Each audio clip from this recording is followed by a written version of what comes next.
নমস্কার। Mixed two মিডিয়ায় তোমাদের প্রত্যেককে স্বাগত।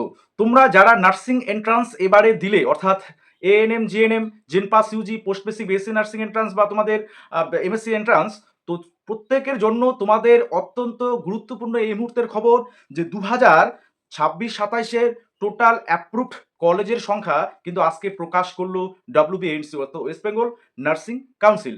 এবং সেখানে তোমাদের এএনএম এর কতগুলো কলেজ রয়েছে এবং কতগুলো ভ্যাকান্সি রয়েছে এবং সর্বোচ্চ এবারে কিন্তু এএনএম এর একটা কলেজে 200টা সিট থাকতে চলেছে। এবং সেটা কোন কলেজ, পাশাপাশি এএনএম ভার্সাস জিএনএম অর্থাৎ এই দুটো কোর্সের যে তুলনামূলক কিছু আলোচনা এবং স্যালারি বিষয়ে বিশেষ আলোচনা থাকছে। পাশাপাশি রাজ্যের নতুন মেডিকেল কলেজ স্থাপনের যে নোটিফিকেশন, সরকারি নোটিফিকেশন, সেটা কিন্তু পাবলিশড হলো, সে বিষয়ে থাকছে। পাশাপাশি আজকে রাজ্য বাজেটের সূচনা এবং সেটা আমাদের মাননীয় রাজ্যপাল ওনার রাজ্য বাজেট বক্তৃতায় কোন কোন বিষয় উঠে এলো সেই প্রসঙ্গও থাকছে। এবং সর্বোপরি সব থেকে যেটা গুরুত্বপূর্ণ খবর সেটা হচ্ছে আমাদের স্বাস্থ্যক্ষেত্রে প্রথম যে নোটিফিকেশন রিক্রুটমেন্টের সেটা প্রকাশ পেল আজকেই। তো সব কিছু মিলে আজকে এই দিনটা কিন্তু অত্যন্ত গুরুত্বপূর্ণ। এবং সেই সাথে আমরা যেমন তাকিয়ে রয়েছি আগামী 22শে জুন অর্থাৎ যেদিন আমাদের রাজ্যের যে অর্থ বাজেট হতে চলেছে, কারণ আমাদের মাননীয় মুখ্যমন্ত্রী সেটাই বলেছেন যে 22শে জুন সেই অর্থ বাজেটের আগে কোনো ধরনের কোনো রিক্রুটমেন্ট সংক্রান্ত বিষয়গুলোতে তিনি বলতে চাইলেন না বা বলেননি। এবং 22শে জুনে কি চমক থাকতে পারে সেই বিষয়গুলো আজকের এই ভিডিওর মাধ্যমে শেয়ার করব। দেখো, প্রথমেই যারা তোমরা ফার্স্ট টাইম এই চ্যানেলটা ভিজিট করছো, নার্সিং রিলেটেড এবং অন্যান্য চাকরির খবরের আপডেট পাওয়ার জন্য অবশ্যই সাবস্ক্রাইব করবে এবং ভিডিওটা পারলে একটু শেয়ার করবে। দেখো, প্রথমেই আমি আসি তোমাদের এবারে 2026-27 যে সেশন, সেই 26-27 সেশনের টোটাল যে কলেজ, সেই টোটাল কলেজের লিস্ট অর্থাৎ অ্যাপ্রুভড লিস্ট সেটা কিন্তু আমাদের পশ্চিমবঙ্গ নার্সিং কাউন্সিল WBNC সেটা কিন্তু পাবলিশ করেছে আজকেই। তো সেই নার্সিং যে কলেজের যে লিস্ট, সেই অ্যাপ্রুভ লিস্টে দেখা যাচ্ছে এবারে যে এএনএম কলেজ সংখ্যা সেটা দাঁড়াচ্ছে টোটাল 12টি কলেজ। এএনএম এর টোটাল 12টি কলেজ, তার মধ্যে এই 12টি কলেজের মধ্যে বলছে টোটাল সিট সংখ্যা সেখানে দেখা যাচ্ছে 925টি। অর্থাৎ বিগত বছরের যে এএনএম এর সিট সংখ্যা তার থেকে এবারে এএনএম এর সিট সংখ্যা বাড়তে পারে অর্থাৎ বাড়তে চলেছে, সেটা 925টি সিট কিন্তু আছে এই টোটাল 12টি কলেজে। এবার সব থেকে বেশি পরিমাণে সিট অর্থাৎ আমরা জানি যে সিঙ্গুরে যে এএনএম কলেজ, সেই সিঙ্গুরে যে 150টা সিট ছিল, এবার তার থেকেও আইডিবিজি কলেজে, আইডিবিজি অর্থাৎ আমরা যেটা বেলেঘাটা আইডি বলে জানি, সেই বেলেঘাটা আইডিতে এবারে এএনএম এর সিট সংখ্যা কিন্তু 200টা অর্থাৎ 200টা এএনএম এর সিট অ্যাপ্রুভড সেটা কিন্তু দেখাচ্ছে এই কলেজের যে লিস্টটা পাবলিশ হয়েছে সেখানে। তো এএনএম এর সিট সংখ্যা বাড়তে চলেছে, তবে আলটিমেট যখন সিট ম্যাট্রিক্স প্রকাশিত হবে সে বিষয়ে অর্থাৎ এই যে কলেজ সংখ্যা বা সিট সংখ্যা কতটা বৃদ্ধি পাচ্ছে সেখানে কিন্তু স্পষ্ট বোঝা যাবে। এবারে আমরা চলে যাচ্ছি যে নতুন করে 3টে মেডিকেল কলেজ তৈরি হতে চলেছে আমাদের রাজ্যে। কোন কোন 3টে কলেজ মেডিকেল কলেজ, সেটা হচ্ছে দক্ষিণ দিনাজপুর জেলা পাচ্ছে একটা, আলিপুরদুয়ার জেলা পাচ্ছে একটা, পাশাপাশি পশ্চিম বর্ধমান। এই 3টে ডিস্ট্রিক্টের কিন্তু 3টে মেডিকেল কলেজ স্থাপনের যে নোটিফিকেশন সেটা কিন্তু আজকে পাবলিশড হলো।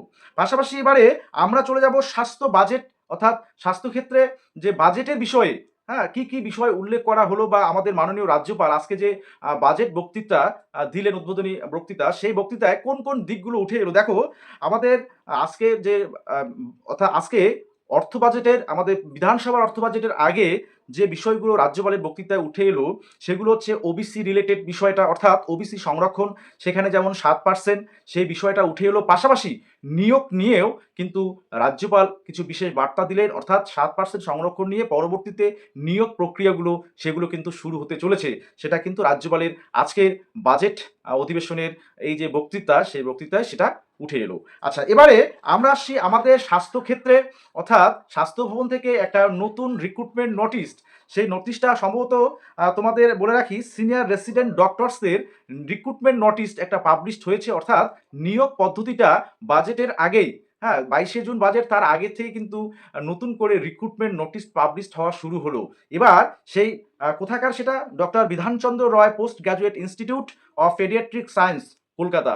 তো সেখানকার যে ভ্যাকান্সি, 3টে ভ্যাকান্সি আছে সিনিয়র রেসিডেন্ট ডক্টরসদের, এবং তার যে অ্যাপ্লিকেশন পদ্ধতি অর্থাৎ অ্যাপ্লিকেশনের লাস্ট ডেট সেটা হচ্ছে 30/6/2026। এই 30/6/2026 মধ্যে লাস্ট ডেট অফ অ্যাপ্লিকেশন এটাই, এবং ইন্টারভিউ হবে 3/7 অর্থাৎ জুলাইয়ের 3 তারিখে 3/7/2026। টোটাল ভ্যাকান্সি হচ্ছে 3টে আছে সিনিয়র রেসিডেন্ট ডক্টরসদের পেডিয়াট্রিক বিভাগে, ঠিক আছে। তো এই বিষয়টা এবার তোমরা বলছো যে কেন তাহলে এই ডক্টরসদের এটা হচ্ছে সিনিয়র রেসিডেন্টদের বিভিন্ন ক্ষেত্রে তো নিয়োগগুলো হচ্ছে। দেখো, স্বাস্থ্য ক্ষেত্রে নতুন করে যে রিক্রুটমেন্ট প্রসেসটা চালু হচ্ছে বা শুরু হচ্ছে, সেটা কিন্তু এই নোটিশটা তার একটা গুরুত্বপূর্ণ ভূমিকা রাখে। কারণ এই নোটিশটা রিক্রুটমেন্ট সংক্রান্ত নোটিশ স্বাস্থ্য ভবন থেকে প্রথম এই পোস্ট গ্র্যাজুয়েট অর্থাৎ যে college doctor Bidhan Chandra Roy post graduate institute, সেখানকার 3টে ভ্যাকান্সি থেকে কিন্তু শুরু হচ্ছে ডক্টরসদের রিক্রুটমেন্ট নিয়ে। এবারে তোমাদের আসি যে আর এক বিষয়গুলো, যেমন তোমাদের এএনএম ভার্সাস জিএনএম, অর্থাৎ এএনএম করবে না জিএনএম করবে না বেসিক বিএসসি নার্সিং করবে। তো এই 3টে কোর্স, এদের যদি তুলনামূলক আলোচনায় আসি, তাহলে কোন কোর্সটা বর্তমান সময়ের পরিপ্রেক্ষিতে সেটা তোমার ক্ষেত্রে সব থেকে গুরুত্বপূর্ণ একটা ডিসিশন হবে যে তুমি কোন কোর্সটা করবে।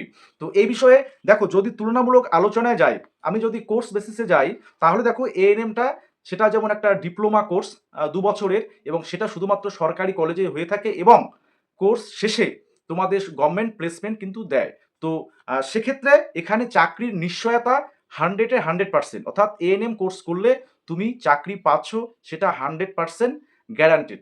ওকে, তো সেক্ষেত্রে সেই দিক দিয়ে বিচার বিবেচনা করলে, যদি তোমরা মনে করো যে আমার একটা চাকরি কনফার্ম দরকার, খুবই দরকার, সেক্ষেত্রে তারা অবশ্যই এএনএম এর কোর্সটা চুজ করতে পারো। এবার আসি তোমাদের এএনএম এর কোর্সে আর একটা বিষয় বলে রাখি, তোমাদের পরবর্তীতে কিন্তু এএনএম এ এখন যে পদোন্নতি বা প্রমোশন সেটাও কিন্তু চালু হয়েছে। ওকে, সেক্ষেত্রে তোমাদের স্যালারি তখন এই যে জিএনএম বা গ্রেড 2 স্যালারি যেটা পাওয়া যায়, সেই গ্রেড 2 স্যালারিতে তোমরা উন্নীত হবে। আচ্ছা, এবারে জিএনএম এর কথা বলি। জিএনএম এর 3 বছরের একটা ডিপ্লোমা কোর্স, সেটা তুমি সরকারি কলেজে করতে পারো বা বেসরকারি বা প্রাইভেট কলেজগুলো থেকেও করতে পারো। এবার জিএনএম কোর্স করলেই যে তুমি একটা চাকরি পাবে, তার কিন্তু নিশ্চয়তা নেই। কারণ জিএনএম যে কোর্স করার ক্যান্ডিডেট সংখ্যাটা হিউজ পরিমাণ রয়েছে। তো এবারে যেমন রাজ্য বাজেট অর্থাৎ 22 তারিখে আছে, তার পরবর্তী সময়ে হয়তো বা আমরা জানতে পারবো এবারে গ্রেড 2 কতগুলো রিক্রুটমেন্ট হচ্ছে বা ভ্যাকান্সি সংখ্যা কতগুলো থাকছে, সেই বিষয়ে জানতে পারবো। কিন্তু যে হারে জিএনএম ক্যান্ডিডেটদের সংখ্যা, সেটা মেল বলো বা ফিমেল ক্যান্ডিডেট বলো, তাদের সংখ্যা যেহেতু প্রচুর হারে বৃদ্ধি পাচ্ছে, সেক্ষেত্রে কোর্স কমপ্লিট করার পরেও তোমাদের কিন্তু আর একটা সিবিটি দিতে হবে বা আর একটা এক্সামের মধ্য দিয়ে তোমাকে চাকরিটা নিতে হবে। সেক্ষেত্রে একটাই সুবিধা, জিএনএম কোর্সের স্কোপটা অনেক বেশি। সেখানে যেমন বড় বড় পোস্টগুলোতে পরবর্তীতে তুমি প্রমোশন পাবে, এবং তোমার স্যালারি থেকে শুরু করে, যদি কারো স্বপ্ন থাকে যে আমি বড় হয়ে এই জিএনএম কোর্স করব, পরের দিকে পোস্ট বেসিক করব বা এমএসসি নার্সিং করব, এবং যে নার্সিং ক্ষেত্রে যে বড় বড় পোস্টগুলো হয়, সেই বড় বড় পোস্টগুলোতে তুমি জিএনএম করেও পরবর্তীতে কিন্তু যেতে পারবে, যেটা এএনএম থেকে তুমি পারবে না। আচ্ছা, এবারে বিএসসির ক্ষেত্রে বলি। বিএসসি একটা ডিগ্রি কোর্স 4 বছরের। তো যেহেতু এটা ডিগ্রি কোর্স, এটার ভ্যালু একদমই সব থেকে বেশি বলবো। কিন্তু এক্ষেত্রেও বিএসসি নার্সিং করলেও তুমি যে চাকরি কনফার্ম পাচ্ছ, সেটাও তার কিন্তু নিশ্চয়তা নেই। অর্থাৎ চাকরির নিশ্চয়তা যদি বলতে চাও, তাহলে অবশ্যই এএনএম কোর্সটা তোমরা প্রেফার করতে পারো। আর যদি বলো যে আমি আমার স্বপ্নটাকে পূরণ করব, বড় হয়ে নার্সিংয়ের এই পেশাতে এরকম পোস্টে আমি পরবর্তীতে জব করব, তাহলে অতি অবশ্যই তোমরা জিএনএম বা বিএসসি নার্সিং বেছে নিতে পারো। তো সেক্ষেত্রে দেখো, অবশ্যই যেমন ফ্যামিলি ব্যাকগ্রাউন্ড, নিজের ইচ্ছে, এগুলোর মর্যাদা দিয়েই কিন্তু তোমাদের সঠিক ডিসিশনটা নিতে হবে যে তুমি কোন কোর্সটা চুজ করবে। কারণ অলরেডি তোমাদের ANM GNM nursing entrance, জেনপাস Yuji বা যেই পিবিএন থেকে শুরু করে প্রত্যেকটা নার্সিং এন্ট্রান্স অলরেডি হয়ে গেছে। এর পরবর্তী সময়ে তোমাদের রেজাল্ট পাবলিশ হওয়ার শুধু বাকি। আজকে যেমন রাজ্যের জয়েন্ট এন্ট্রান্সের ফলাফল ঘোষণা হয়ে গেল, তো তোমাদের এএনএম জিএনএম বা JENPAS UG, post basic BSc nursing, MSc nursing এর এন্ট্রান্স, তো প্রত্যেকটা এন্ট্রান্সের রেজাল্ট আগামী জুলাই মাসের মধ্যেই কিন্তু হচ্ছে, এবং অগাস্ট থেকেই তোমাদের সম্ভবত ক্লাস শুরু হবে। তো অবশ্যই তার আগে তোমরা ডিসিশন নেবে তোমরা কোন কোর্সটা করতে চাও তুমি। তো তোমার নিজের যেমন ইচ্ছা সেখানে প্রাধান্য পাচ্ছে, পাশাপাশি তোমার পরিবারের যে আর্থিক অর্থাৎ ইকোনমিক ব্যাকগ্রাউন্ড, সেটাও যেমন একটা ভাইটাল বিষয় হয়ে দাঁড়াবে এই কোর্স বিভিন্ন কোর্সগুলো চুজ করার ক্ষেত্রে। তো সেক্ষেত্রে অবশ্যই কোর্স চুজ করার ক্ষেত্রে যত্নবান হতে হবে, এই কথাটি তোমাদের আমি বলতে পারি এবং বাকিটা অবশ্যই তোমার উপর নির্ভর করছে। তো যাই হোক, এই বিষয়গুলো থাকছে আজকের আপডেট। তো অবশ্যই আমাদের 22শে জুন আমরা অর্থ বাজেটের দিকে তাকিয়ে আছি।